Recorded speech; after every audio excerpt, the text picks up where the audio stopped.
Assalamualaikum warahmatullahi wabarakatuh. Selamat pagi, siang, sore, malam semuanya. Kembali lagi, izinkan saya menyampaikan pengetahuan yang saya tahu. Saya berharap semoga video ini bisa jadi referensi yang mudah bagi kita semua. Mari kita belajar tentang rembesan air ke tanah. Pendahuluan untuk materi kali ini, air tanah sangat dipengaruhi oleh proses rembesan atau seepage. Rembesan dipengaruhi oleh sifat tanah, terutama permeabilitas atau koefisien hidrolik simbol K. Perbedaan jenis tanah dapat menjadikan perbedaan kecepatan air merembes. Ini mempengaruhi desain fondasi, bendungan, talud, dan juga drainase. Konsep dasar rembesan air. Definisi rembesan adalah aliran air melalui pori-pori tanah akibat perbedaan tekanan hidrolik. Menurut hukum Darcy tahun 1856, di mana simbol Q sama dengan K kali I kali A. Q adalah debit rembesan dengan satuan meter kubik per detik. K adalah koefisien permeabilitas tanah meter per second. I adalah gradian hidrolik.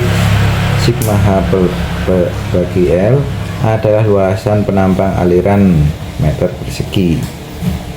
Faktor yang mempengaruhi koefisien permeabilitas K adalah salah satunya adalah ukuran butir tanah, kemudian kepadatan tanah, tingkat kejenuhan, dan struktur lapisan. Perbedaan jenis tanah dan permeabilitas ini menurut beberapa referensi, nilai jenis tanah, perbedaan jenis tanah mempengaruhi dari permeabilitasnya, dari mulai yang paling permeable ini dari kerikil atau gravel, koefisien permeabilitasnya di antara 10 pangkat min 1 sampai 10 pangkat min 2 meter per second. Ini air sangat mudah untuk merembes. Kemudian pasir, koefisien permeabilitasnya di antara 10 pangkat 3 sampai 10 pangkat min 5 meter per second. Ini permeable, baik untuk drainase. Kemudian lanau, koefisien permeabilitasnya antara 10 pangkat min 6 sampai 10 pangkat min 8 meter per second. Ini cukup lambat, mudah terjadi tekanan air pori di sini. Kemudian untuk lempung, ini lebih kecil lagi, di antara 10 pangkat min 9 sampai 10 pangkat min 11 meter per second. Ini hampir sangat kedap air, atau air sangat susah keluar dari dalam pori-pori. Sebagai gambaran contoh perhitungan untuk studi kasus suatu lapisan tanah pasir ini tebal 4 meter,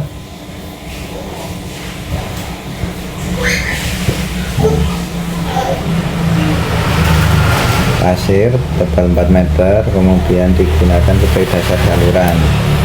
Tinggi muka air di hulu 3 meter dan tinggi muka air di hilir adalah 1 meter. Ini hulu, ini hilir. Kemudian luas penampang aliran 2 meter persegi. Permeabilitas tanah pasir 1 kali 10 pangkat min 4 meter per second. Hitung debit rembesan Q. Yang pertama adalah menghitung dari gradien hidrolik atau I, yaitu dari rumus sigma perbedaan tinggi dibagi L. Sigma hanya 3 kurangi 1 sama dengan 2. Kemudian panjang total L nya adalah 4, sehingga ketemu gradien hidroliknya adalah 0,5. Untuk langkah kedua, hitungan debit rembesan dari rumus Darcy yang tadi di depan.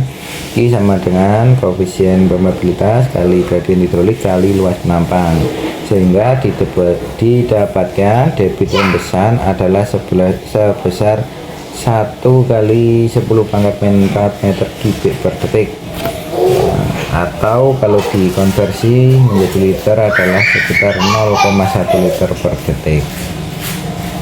Artinya dari perhitungan ini meskipun kecil jika berlangsung terus-menerus maka dapat mempengaruhi stabilitas tanah dan bangunan.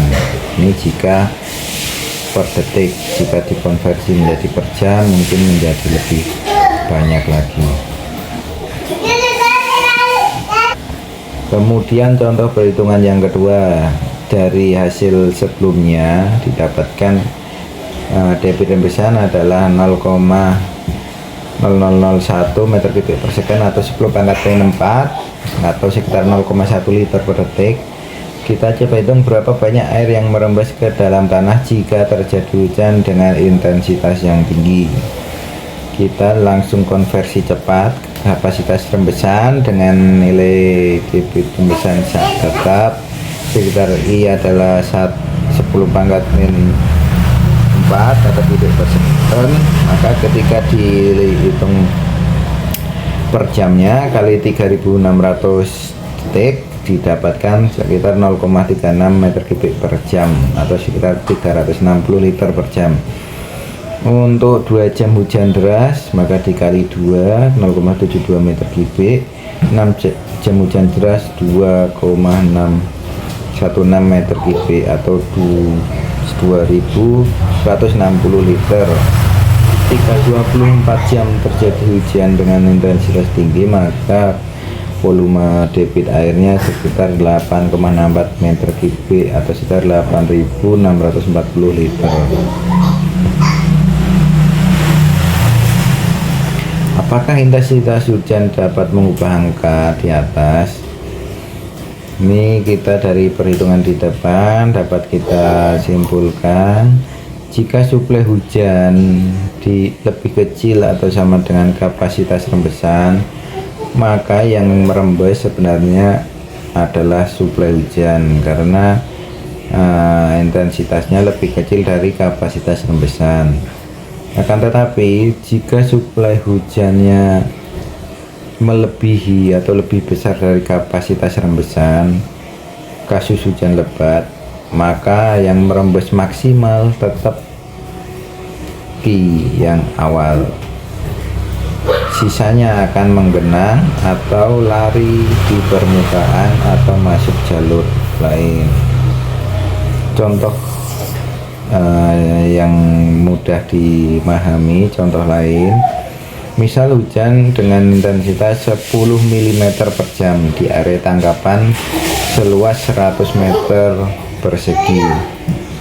Suplai hujan sebesar 0,1 meter kali 100 meter persegi ini maka didapatkan 10 meter kubik per jam. Kapasitas rembesan jalur yang dihitung sesuai yang di depan tadi adalah 0,36 meter kubik per jam. Jadi dari hasil perhitungan kapasitas volume debit yang merembes ini tadi dan Q-nya adalah sebesar 0,36 meter kubik per jam. Ketika terjadi intensitas hujan yang tinggi, misalnya 10 kubik per jam ini hujan dengan tinggi, maka yang benar-benar merembes lewat jalur tanah itu ya tetap sekitar 0,36 meter kubik per jam sesuai kapasitas debit rembesannya yang bisa mengalir ke dalam tanah. Sisanya akan mengalir dari atasnya atau dari permukaan. Ini yang perlu kita tangani menggunakan seperti saluran drainase, sumur resapan, parit dan lain sebagainya. Cara menaikkan debit yang bisa merembes saat hujan ini kembali ke hukum Darcy, itu bisa dengan memperbesar luas penampang, tambah luas bidang resapan seperti sumur resapan, drainase memanjang, bidang kerikil dan geotekstil. Untuk bisa juga menaikkan nilai I, yaitu dengan cara membuat beda tinggi yang lebih besar seperti kolam air dan kedalaman sumur. Kemudian menaikkan K ini dengan cara media yang lebih permeabel seperti kerikil atau pasir kasar.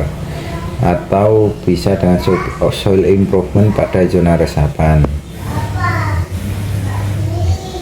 Ini untuk sebaliknya, cara menurunkan debit yang bisa merembes saat hujan besar. Yang pertama, prinsip dasar penurunan debit rembesan untuk merusan Ki berarti harus mengurangi salah satu parameter dari hukum Darcy tadi, antara K, koefisien permeabilitas, yaitu dengan mengecilkan permeabilitas tanah jalur. Ini berarti mengecilkan pori-pori tanahnya ini ya, bisa dengan cara improvement atau dipadatkan. Kemudian nomor 2, untuk gradien hidrolik ini juga bisa dikecilkan. Kecilkan beda tinggi muka air antara hulu dan hilir. Yang ketiga adalah luas penampang aliran, dikecilkan luas jalur resapannya.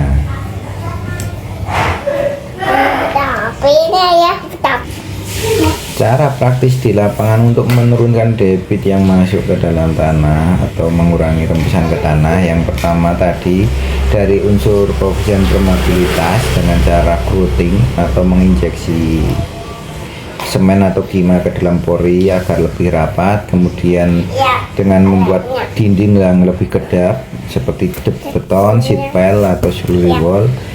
Bisa juga dengan clay blanket atau menutup permukaan dengan lapisan tanah liat yang lebih impermeable dan geomembran. Ini membungkus dengan HDPE untuk mencegah infiltrasi. Untuk mengurangi gradien hidrolik, yaitu dengan membuat kolam retensi atau embung, yaitu menampung air lebih dahulu sehingga bed hidrolik lebih berkurang. Kemudian drainase permukaan, mengalirkan air hujan sebelum masuk ke dalam tanah. Yang ketiga adalah peringanan beban air di atas tanah, misalnya tidak membuat genangan dekat tanggul.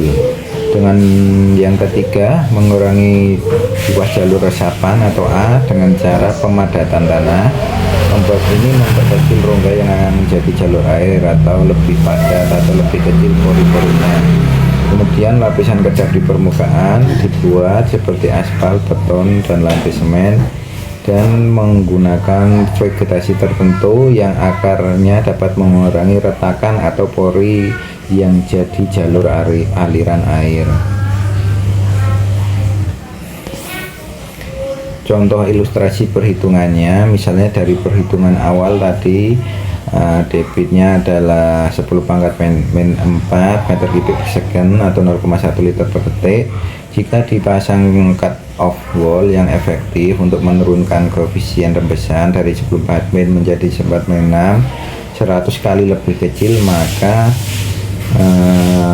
debit rembesan baru menjadi 10 pangkat min 6 meter kubik per second atau 0,01 liter per detik, hanya 3, liter per jam, atau dalam 1 jam sebesar 0,036 meter kubik dalam 1 jam atau 3,6 liter ini tadi, dengan menggunakan cut off wall.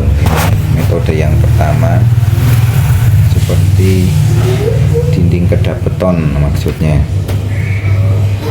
Kapan diperlukan penurunan debit rembesan? Yang pertama untuk bangunan-bangunan yang memang harus mengurangi potensi rembesan seperti bendungan atau tanggul, ini untuk mencegah piping atau erosi internal. Yang kedua adalah fondasi bangunan bawah tanah, ini menghindari genangan atau kelembapan. Yang ketiga adalah lereng atau talut agar tidak jenuh air. Nah, kalau sudah jenuh air maka tekanan pori naiknya, kemudian kekuatan tanahnya menurun, seperti sifat fisik dan mekaniknya menjadi menurun, sehingga dapat mencegah kelongsoran jika debit rembesannya dikecilkan. Demikian yang bisa saya sampaikan untuk materi rembesan kali ini, semoga bermanfaat. Wassalamualaikum warahmatullahi wabarakatuh. Selamat pagi, siang, sore, malam semuanya.